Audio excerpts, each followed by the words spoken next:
नमस्कार, स्वागत है आपका। आप देख रहे हैं ग्राउंड रिपोर्ट। आपके साथ मैं हूं शबाब। दिन भर क्या घटा प्रदेश में खास, हम आपको बताएंगे अगले आधे घंटे में। बुलेटिन की शुरुआत करेंगे अयोध्या से। बड़ी खबर आपको बताएंगे, जहां पर भगवान राम की आज प्राण प्रतिष्ठा की गई। अब अयोध्या के राम मंदिर में भगवान राम राजा राम के रूप में भी स्थापित हो गए। ये बड़ी खबर है इस वक्त आपके टीवी स्क्रीन पर। राजा राम के रूप में भगवान राम विराज गए। राम मंदिर के पहले तल पर प्राण प्रतिष्ठा हो गई और प्राण प्रतिष्ठा में मुख्यमंत्री योगी आदित्यनाथ भी शामिल हुए। वैदिक मंत्रों के साथ प्राण प्रतिष्ठा की गई। ये बड़ी खबर है इस वक्त आपके टीवी स्क्रीन पर। आज अयोध्या में राम मंदिर के पहले तल पर भगवान श्री राम के राजा राम स्वरूप की, यानी कि राम दरबार की प्राण प्रतिष्ठा की गई। इस मौके पर उत्तर प्रदेश के मुख्यमंत्री योगी आदित्यनाथ भी पल के साक्षी बनने अयोध्या पहुंचे हुए थे। ये बड़ी खबर है इस वक्त आपकी टीवी स्क्रीन पर।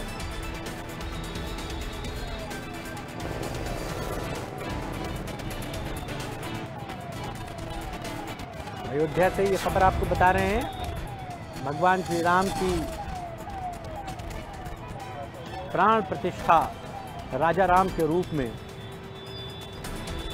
राम मंदिर के पहले तल पर हुई।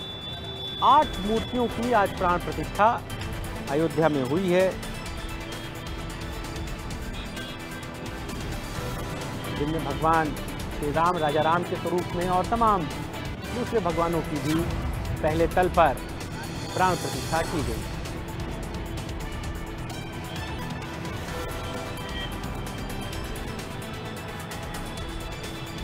अनिल हमारे साथ, हमारे सहयोगी अयोध्या से सीधे जुड़ गए हैं। अनिल, क्या कुछ रहा आज अयोध्या में? आज का दिन बहुत ही खूबसूरत रहा अयोध्या के लिए। इतिहास के पन्नों में आज का दिन दर्ज हुआ, क्योंकि आज के दिन राजा राम अपने भव्य मंदिर में विराजमान हुए। आज अयोध्या की मिट्टी ने भी भगवान श्री राम का आभार प्रकट किया। इतने वर्ष कहाँ थे आप, कितना इंतजार करना पड़ा आज के इस दिन के लिए। कभी आप इस मिट्टी में खेला करते थे, लेकिन बीच में कुछ वक्त ऐसा आया कि आपसे दूरी थी। आज आपने आकर हमें धन्य कर दिया। अयोध्या की हवाएं भी स्तुति करती नजर आई कि नीलांबु श्यामल कोमलांगम सीता समारोह पितुवाम भागम पाणो महासायक चारुचापम नमामि रामम रघुवंशनाथम। आस्था स्वयं आज भगवान श्री राम के चरण पखारती नजर आई। भक्ति स्वयं साष्टांग प्रणाम करती नजर आई रामनगरी अयोध्या में। आज सुखद संयोग था कि भगवान श्री राम की प्राण प्रतिष्ठा, वहीं पर सूबे के मुखिया योगी आदित्यनाथ का जन्म दिवस, वहीं पर पर्यावरण दिवस जिसको जन्मदाता कहा जाता है, आज वो खास दिन। साथ ही साथ श्री राम जन्मभूमि तीर्थ क्षेत्र ट्रस्ट के जो अध्यक्ष हैं महंत नित्य गोपाल दास, उनका भी जन्मोत्सव आज के दिन। और साथ ही साथ कहा जाता है कि जो कलकल करती मोक्षदायिनी माता सरयू हैं, जिसके बारे में भगवान श्री राम भी वर्णन करते हैं कि अवधपुरी मामपुरी सुहावन उत्तर दिश बहा सरयू पावन। आज माता सरयू का भी जन्मोत्सव बड़े धूमधाम से मनाया गया, जहां पर सूबे के मुखिया ने आज दुग्धाभिषेक कर कृतज्ञता प्रकट की, माता सरयू से पुष्प डालकर प्रणाम किया और धन्यवाद ज्ञापित किया माता सरयू का। पूरा का पूरा दिन आज राम में समर्पित रहा और पूरी अयोध्या या हर राम भक्त पूरी तरह से टकटकी लगाया अयोध्या की तरफ देखता नजर आया कि किस तरह से भगवान श्री राम अपने भव्य मंदिर में विराजमान हो रहे हैं। और आज जब प्राण प्रतिष्ठा हो गई है तो आम श्रद्धालु दर्शन कब से कर सकेंगे वहां पर, और क्या प्रक्रिया रहेगी कि वो एक बार जब राम मंदिर में इंटर करेंगे उसी समय वो दर्शन कर सकते हैं, या फिर फर्स्ट फ्लोर के लिए कहीं और से जाना होगा? जो श्रद्धालु आने वाले हैं वहां, उनको जरा ब्रीफ कीजिए, कैसे वो दर्शन कर पाएंगे? देखिए, जो मंदिर श्रद्धालु गर्भगृह के दर्शन के लिए जाएंगे उनके लिए भी सुगम होगा कि वो प्रथम तल पर जाकर राम दरबार का भी दर्शन कर सकें। इसके लिए कुछ अलग से नियम नहीं। हालांकि अभी ट्रस्ट ने इसके बारे में भी कुछ नहीं बताया हुआ है। फिलहाल जो परकोटे के मंदिर वहां पे भी जाने से अभी रोक है। अग्रिम प्रेस तक चंपत जी जो है यहाँ के श्री राम जन्मभूमि तीर्थ क्षेत्र ट्रस्ट के जो महासचिव हैं, उन्होंने अभी रोक रखा है कि जब तक आगे की सूचना न दी जाए कोई भी परकोटे के जो मंदिर है वहां पर नहीं जाएगा। तो कुल में बात करें, अभी जो है चाहे प्रथम तल का हो या परकोटे का मामला हो, अभी ट्रस्ट ने इन सभी चीजों पर मंथन करना है और मंथन करने के बाद जो उनका विचार होगा उसके अनुसार यहाँ पे दर्शनार्थी कर पाएंगे। जी। ठीक है अनिल, बहुत शुक्रिया इस पूरी बातचीत के लिए। आप नज़र बनाए रखिए, आगे भी खबर पर जो अपडेट्स रहेंगी फिर लौटेंगे आपके पास। अगली खबर लखनऊ से आपको बताएंगे। सिंचाई विभाग में मैकेनिकल इंजीनियर के एक बड़े घोटाले का पर्दाफाश हुआ है। ये बड़ी खबर है आपके टीवी स्क्रीन पर। सिंचाई विभाग के चीफ मैकेनिकल इंजीनियर पर शिकंजा कसा गया है। चीफ मैकेनिकल इंजीनियर के खिलाफ जांच के आदेश दिए गए हैं। सिंचाई विभाग के सचिव ने जयंत मिश्रा जो चीफ मैकेनिकल इंजीनियर हैं उनके खिलाफ जांच शुरू कराई है। इंजीनियर जयंत मिश्रा पर भ्रष्टाचार के आरोप हैं। कई नलकूपों की बोरिंग का भ्रष्टाचार का उन पर आरोप लगा है। ये बड़ी खबर है आपके टीवी स्क्रीन पर। चीफ मैकेनिकल इंजीनियर सिंचाई विभाग में जयंत मिश्रा, इन पर कई मामलों के भ्रष्टाचार के आरोप लगे हैं। नलकूपों की बोरिंग का भ्रष्टाचार का मामला इन पर है। बड़ा मामला है सिंचाई विभाग में, जिसके खिलाफ सचिव ने इन पर जांच की संस्तुति की और अब उनके भ्रष्टाचार की जांच शुरू हो गई है। उनके काले कारनामों का कच्चा चिट्ठा खुलेगा। ये बड़ी खबर इस वक्त आपके टीवी की। सिंचाई विभाग के चीफ मैकेनिकल इंजीनियर हैं जयंत मिश्रा, जिन पर अब जांच बैठ गई है। सिंचाई विभाग के सचिव ने जयंत मिश्रा के खिलाफ जांच शुरू कराई है।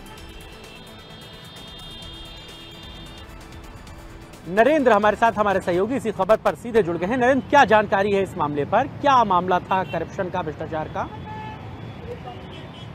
देखिए, चीफ इंजीनियर यांत्रिक जयंत मिश्रा के खिलाफ आर.के. वर्मा हैं, जो विधायक हैं रानीगंज से। उन्होंने कई पत्र लिखे थे मुख्यमंत्री योगी आदित्यनाथ को और जांच करवाने की मांग किया था।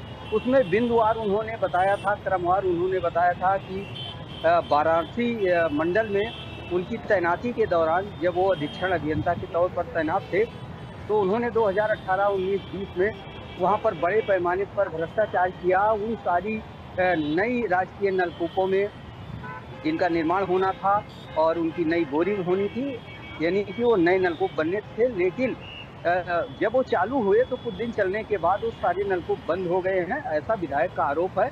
और उन्होंने करीब 2 दर्जन नलकूपों का नाम दिया है, इनकी संख्या दी है, इसका जिक्र किया है। और दूसरे लेटर में उन्होंने लिखा है कि जयंत मिश्रा भ्रष्टाचारी है, उन्होंने भ्रष्टाचार किया है, अपूर्ण संपत्तियां कमाई है, उसकी भी जांच करवाई जाए। तो मुख्यमंत्री कार्यालय से ये लेटर प्रमुख सचिव सिंचाई को भेजा गया और उन्होंने जांच को आगे बढ़ाते हुए, जांच का आदेश देते हुए विभागाध्यक्ष सिंचाई विभाग के पास भेज दिया। और ये मामला अक्टूबर 2024 का है। तभी से ये जांच सिंचाई विभाग में लंबित पड़ी हुई है। ये जांच एनसीडीपी को दी गई, करीब 8 महीने बीतने को हैं, लेकिन इसमें फैसला नहीं हो पा रहा है कि विधायक ने जो आरोप लगाए हैं वो सत्य हैं कि गलत हैं। और दूसरी तरफ जयंत मिश्रा के ऊपर लगातार जो जांच के आरोप हैं वो साबित नहीं हो पा रहे हैं। तो ऐसे में अगर दर्जनों सिंचाई विभाग के राजकीय नलकूप बंद हैं और जैसा कि विधायक ने जिक्र किया है कि किसानों को दिक्कतों का सामना करना पड़ रहा, सिंचाई नहीं हो पा रही है, तो एक बड़ा भ्रष्टाचार का मामला बनता है। तो ऐसे में क्लियर होना लाजमी है कि अगर मुख्यमंत्री के यहाँ से पत्र आता है, जांच बैठाई जाती है और जांच को दबाया जाता है, जांच अपने समय पर पूरी नहीं होती है, तो उसका उद्देश्य क्या रह जाएगा? अगर कई दर्जन नलकूप बंद है ऐसे में विधायक के अनुसार, तो ऐसे में किसानों को कितनी समस्या का सामना करना पड़ेगा। अगर विधायक के दावे गलत है तो निस्तारित होना चाहिए। जयंत मिश्रा जो एक जांच का सामना कर रहे हैं उनको बेबरी होना चाहिए इस मामले से। तो कहीं ना कहीं इसमें कुछ ना कुछ सच्चाई विधायक के लेटर में आ सकती है, इसलिए जांच रोकी गई है, या इसमें और कोई प्रेशर है जिसके चलते सिंचाई विभाग इस जांच को आगे नहीं बढ़ा रहा। इसका ये जांच मुख्यमंत्री के यहाँ नहीं भेज रहा है, प्रमुख सचिव सिंचाई के यहाँ नहीं भेज रहा है। तो एक बड़ा सवाल इस पे उठता है। वहीं जिन लोगों ने जांच के लिए पत्र लिखा है, कई लोग हैं इसमें, हाईकोर्ट के एक अधिवक्ता का भी नाम है और कुछ सामाजिक संगठन भी है, उन्होंने भी आरोप लगाया है। तो ऐसे में एक बड़ी जांच को दबा के रखना अपने आप में कहीं ना कहीं विभागीय दिक्कत का, यानी कि विभागीय संलिप्तता की ओर इशारा करता है। जी सभा। और क्या ये जो दोबारा से सचिव के द्वारा जांच कराई जा रही है नयन, इसके लिए कोई समय सीमा तय की गई है कि इतने समय में जांच रिपोर्ट ये आख्या को पेश करना होगा? और क्या जो बात आप कह रहे हैं इसमें कहीं एक बहुत लंबी चेन है, कई लोगों के गले फंसे हैं, इसलिए ये चीजें टालमटोल हो रही हैं। विभाग में ही जांच होके विभाग में ही कागज रह जा रहा है। बिल्कुल सब आप सही कह रहे हैं कि चीफ इंजीनियर के ऊपर जो आरोप लगा है, उस समय वो अधीक्षण अभियंता थे, उनके नीचे एक्सियन थे और कई जिलों में ये आरोप लगाए गए हैं। गाजीपुर है, चित्रकूट है और बनारस है, महाराजगंज, इस तरीके से 3-4 जिलों का विधायक ने जिक्र किया है, उनके नलकूपों की संख्या बताई है। तो इसमें कम से कम 2 दर्जन तो इंजीनियर शामिल ही होंगे, क्योंकि वहाँ का एक्सियन होगा, वहाँ का चीफ होगा तत्कालीन, ये होंगे, जे होंगे। तो एक बड़ा स्टाफ इसमें जरूर फंसेगा। अगर विधायक की बातों में दम है तो सभी लोग यही चाहते हैं कि इस बात का खुलासा हो। मुख्यमंत्री के यहाँ लेटर गया है तो दूध का दूध, पानी का पानी होना चाहिए। लेकिन जैसा कि विभाग की कार्रवाई रही है, शैली रही है कि बहुत सारी जांचों को दबा दिया जाता है, वो ठंडे बस्ते में पड़ी रहती हैं और जो आरोप होते हैं वैसे को वैसे रह जाते हैं, भ्रष्टाचारी बच निकलते हैं। तो इन सारी चीज़ों को देखते हुए योगी सरकार की जीरो टॉलरेंस की नीति है, उसका पालन करना चाहिए और विभाग को जल्द से जल्द इस पे कार्रवाई करनी चाहिए, जांच पूरी करनी चाहिए, जिससे स्पष्ट हो सके कि क्या यांत्रिक विभाग इसमें जिम्मेदार है, कसूरवार है। जयंत मिश्रा जिनके ऊपर आरोप लगाए हैं वो कितने कसूरवार है, ये सारे फैसले हो जाने चाहिए, क्योंकि 8 से 9 महीना बीतने को हो रहा है। तो इसी पे सवाल उठता है, इसी पे एक खबर बनती है कि आखिर 8 महीने क्यों लग रहे हैं, जब मुख्यमंत्री ने पत्र लिखा है और प्रमुख सचिव ने एचओडी को भेजा है। तो उच्च स्तर के अधिकारी है, समावेश से बड़ा कोई अधिकारी नहीं हो सकता, सूबे के मुखिया से बड़ा कोई जिम्मेदार नहीं हो सकता। तो अगर सूबे के मुखिया के पत्र को दावा जा रहा है, जांच को रोकी जा रही है, तो कहीं ना कहीं इसमें कुछ ना कुछ जरूर दाल में काला है। जी ठीक है, आप नजर बनाए रखिए नरेंद्र खबर पर, जो भी आगे अपडेट्स रहेंगे फिर लौटेंगे आपके पास। बहुत शुक्रिया इस पूरी बातचीत के लिए। अगली खबर अलीगढ़ से आपको बताएंगे, जहां पर पाकिस्तान से ठगी के शिकार होने का मामला सामने आया है। बताया जा रहा है कि अलीगढ़ में पाकिस्तान से पॉलिसी के नाम पर 3 लोगों को ठगा गया है। ये बड़ी खबर है इस वक्त आपके टीवी स्क्रीन पर। बीमा पॉलिसी के नाम पर ठगी हुई है। अलीगढ़ पुलिस फिलहाल मामले की जांच कर रही है। पाकिस्तान से ठग लोगों को अपना निशाना बना रहे हैं और लोग ठगों का शिकार बन रहे हैं। ये अलीगढ़ से खबर बता रहे हैं। 3 लोग जब ठगी का शिकार हो गए तब उन्हें एहसास हुआ कि उनके साथ बड़ा फ्रॉड हो गया। अब जब मामले की तफ्तीश की गई तो मालूम ये भी पड़ा कि ये ठगी हिंदुस्तान के किसी कोने से नहीं बल्कि पाकिस्तान से हो रही थी। फिलहाल पुलिस पूरे मामले की जांच कर रही है।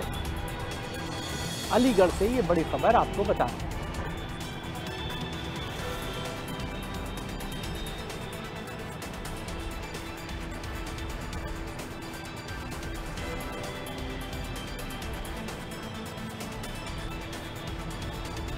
प्रदीप हमारे सहयोगी अलीगढ़ से सीधे जुड़ गए हैं। प्रदीप, क्या है पूरी मामला?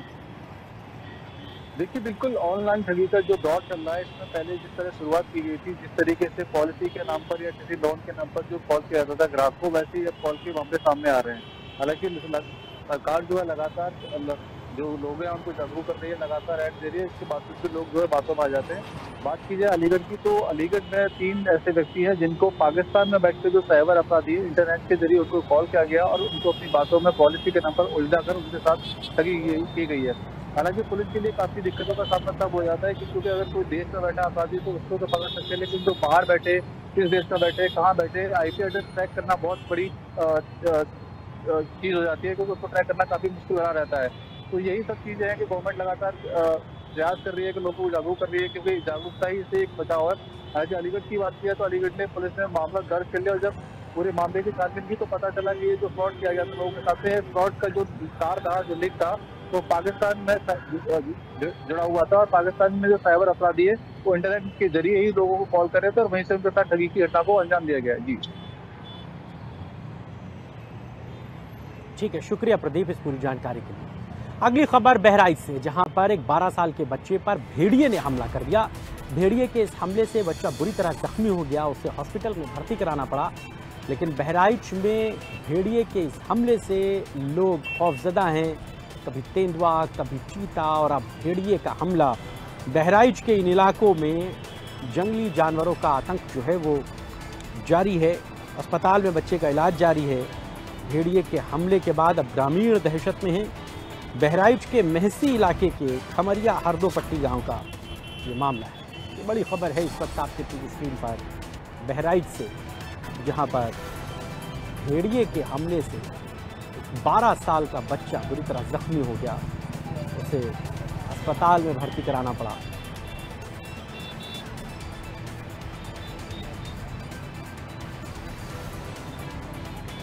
ये बड़ी खबर है बहराइच से। भेड़िए का हमला, अभी कुछ दिन पहले यहाँ पर तेंदुए का हमला था।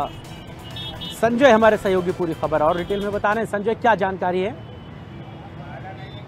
अब आप देखिए, मैं आपको बताऊं कि पहला हमला जो है वो इस क्षेत्र में 13 अप्रैल को हुआ था और ये चौथा हमला है। यानी कि जिस तरीके से पिछले वक्त देखा गया कि ताबड़तोड़ 9 मासूम और एक महिला समेत 10 लोगों की मौत हुई थी, ऐसे में ये जो लोग थे ये अभी इस घटना से उबर नहीं पाए थे कि इस वक्त फिर एक बार जंगली जानवर यानी खूंखार जानवर का हमला शुरू हो गया है। ऐसे में 2 बच्चों की मौत हो चुकी है। एक बच्चे की मौत अभी परसों हुई है और एक बच्चे की मौत 13 अप्रैल को हुई थी। 2 बच्चे घायल हुए हैं। ये अमन नाम का बच्चा है जो अपनी मां के साथ गोद में लेटा हुआ था। ये खमरिया हरदोपट्टी गांव का मामला है। सबसे बड़ी बात यह है कि इस तरह की जो घटनाएं हो रही है उसके बावजूद अभी वन विभाग के जो आला अधिकारी हैं उनके कान में जूं नहीं रेंग रही है। यही वजह है कि साफ तौर पे वो इन गांव में अभी तक कॉम्बिंग नहीं कर रहे हैं। न वहाँ ड्रोन चलाया जा रहा है, न ही कोई अधिकारी दिख रहा है, न ही कोई कर्मचारी दिख रहा है। अब गांव के लोग आक्रोशित हैं, आंदोलित होने के लिए पूरी तरीके से वो तैयार है, क्योंकि उनका साफ तौर पे कहना है कि जिस तरीके से उनके बच्चों की मौत हो रही है इसका जिम्मेदार आखिर में कौन है। क्योंकि अगर हम हमारे घर के अंदर से बच्चों को उठा करके अगर जानवर लेकर के जा रहा है, हमारे आंगन के अंदर से अगर बच्चों को उठा करके लेके जा रहा है, तो इस पे वन विभाग को कार्रवाई करनी चाहिए और उस जो भी जानवर हो उसको पकड़ करके सामने लाना चाहिए, ताकि कम से कम इन लोग के मन से वो दहशत खत्म हो। लेकिन जो आला अधिकारी है निश्चित तौर पर वो कतई संवेदनशील नहीं है। उनके अंदर संवेदनहीनता इतनी बढ़ती जा रही है कि वो ग्रामीणों की सुनने को तैयार नहीं है।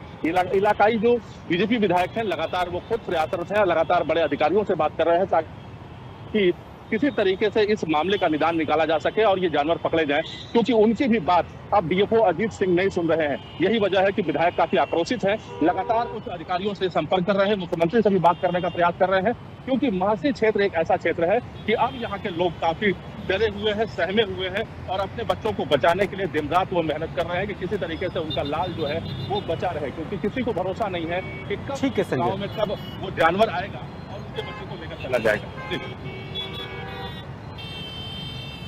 ठीक है, शुक्रिया इस पूरी जानकारी के लिए। अगली खबर प्रयागराज से आपको बताएंगे। प्रयागराज डेवलपमेंट अथॉरिटी ने एक बड़ी कार्रवाई की है। एसपी की ज़मीन पर कब्जे के मामले में एक बड़ा एक्शन लिया है। अतीक के गुर्गों ने इस ज़मीन को कब्जा किया था और पीडीए ने इस पर मुकदमा दर्ज कराया था। मामले में ध्वस्तीकरण का नोटिस जारी किया गया। ये बड़ी खबर इस वक्त आपके टीवी स्क्रीन पर प्रयागराज से।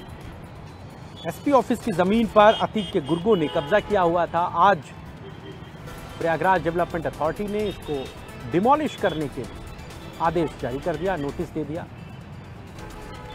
बड़ी खबर इस वक्त आपके टीवी स्क्रीन पर।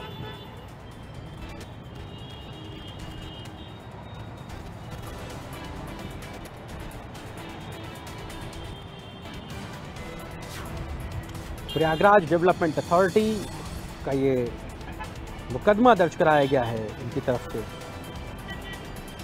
अमित पूरी खबर बता रहे हैं प्रयागराज से। अमित, क्या पूरी डिटेल में बताइए खबर। बिल्कुल, इंडिया न्यूज की खबर का एक बार फिर बड़ा असर हुआ है। इंडिया न्यूज ने प्रमुखता से दिखाया था कि करेली के 12 मार्केट से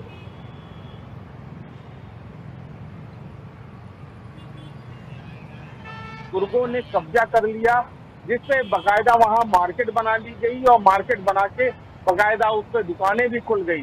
और ये पूरा खेल कुछ चंद महीनों के अंदर हुआ, जिसका इंडिया न्यूज ने प्रमुखता से दिखाया। ये अतीक अहमद के गुर्गे कोई और नहीं, अतीक अहमद का जो सगा साड़ू है इमरान जई और दूसरा उसका भाई किसान और एक मुन्ना बीड़ी है वो, और राशिद फरीदी समेत कई अन्य लोग भी जो थे वो सभी लोग मिल के यहाँ पे बकायदा प्लॉटिंग की और प्लॉटिंग करके बकायदा उसको वहाँ पे दुकानें अब बन गई। जब ये खबर की हमें जानकारी हुई तो मैंने उस पूरी खबर को बनाया और उसको हम लोगों ने इंडिया न्यूज में पहुंचा दिया, जिसके बाद पूरा हड़कंप मच गया। लगातार इसमें जो इसमें जांच का दौर है वो लगातार जारी है।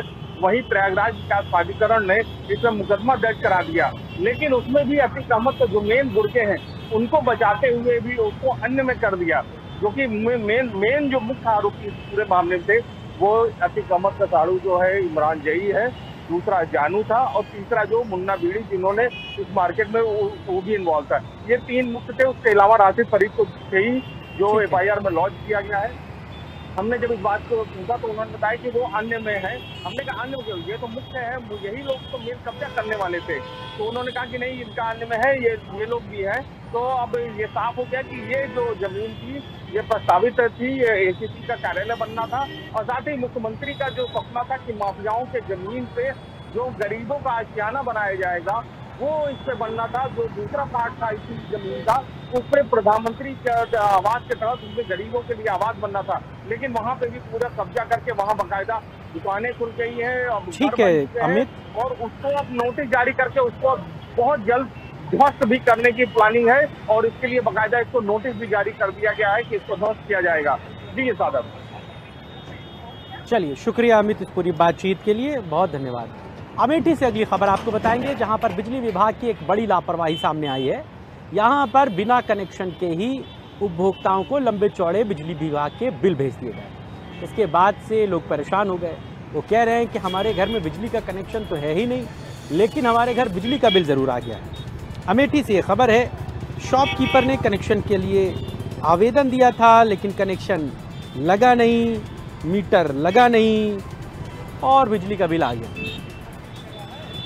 ये बड़ी खबर इस वक्त आपके टीवी स्क्रीन पर।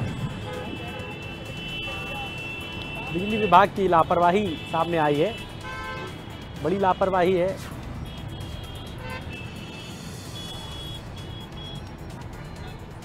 तो लोगों का ये आरोप है कि हमने बिजली तो अभी लगी नहीं, लेकिन बिल जरूर आ रहा है। संजय हमारे सहयोगी अमेठी से जुड़ गए। संजय, क्या जानकारी है पूरी?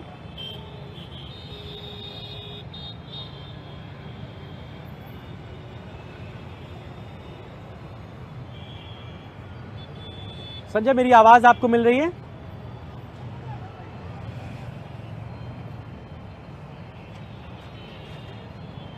और संजय, आप अपने आप को अनम्यूट कर लें, फिर अपनी बात कहें। आवाज जा रही है सर?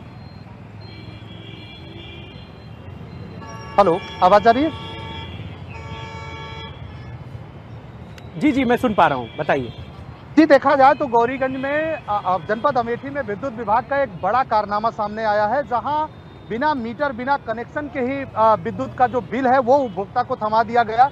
आपको पूरी जानकारी बता दें तो अमेठी जनपद के गौरीगंज मुख्यालय के गढ़थोलिया चौराहे का पूरा मामला है, जहां सचिन कुमार नामक व्यक्ति ने आज गौरीगंज के विद्युत उपखंड में एक प्रार्थना पत्र देते हुए ये बताया कि हमने 1 महीने पहले विद्युत कनेक्शन, कमर्शियल विद्युत कनेक्शन के लिए ऑनलाइन आवेदन किया था। उसके बाद अभी तक ना तो हमारे घर में मीटर लगा है और ना ही विद्युत की जो कनेक्शन है वो दिया गया है। लाइन जोड़ी गई है, लेकिन उसके बावजूद भी हमारे घर पर विद्युत जो व्यय है उसका जो बिल है वो हमारे पास भेज दिया गया है। हालांकि देखा यह जाए, उसने शिकायत किया, उसके बाद से तकरीबन 12 बजे के आसपास की शिकायत है, लेकिन तब तक अभी तक जो जिम्मेदार लोग हैं वो अभी पूरे मामले पर संज्ञान नहीं लिए और किसी भी प्रकार की कोई भी कार्रवाई उसके यहाँ नहीं की गई। हालांकि देखा जाए तो ये पूरी तरीके से जो जिम्मेदार हैं, कहीं ना कहीं ये बड़ा सवाल है आम जनमानस के लिए कि जिस तरीके से विद्युत विभाग के लगातार जो कनेक्शन है, गलत बिल है, उसको लेकर आम जनता लगातार परेशान रहती है और कहीं ना कहीं इसमें एक बड़ी लापरवाही है। इस तरीके की जो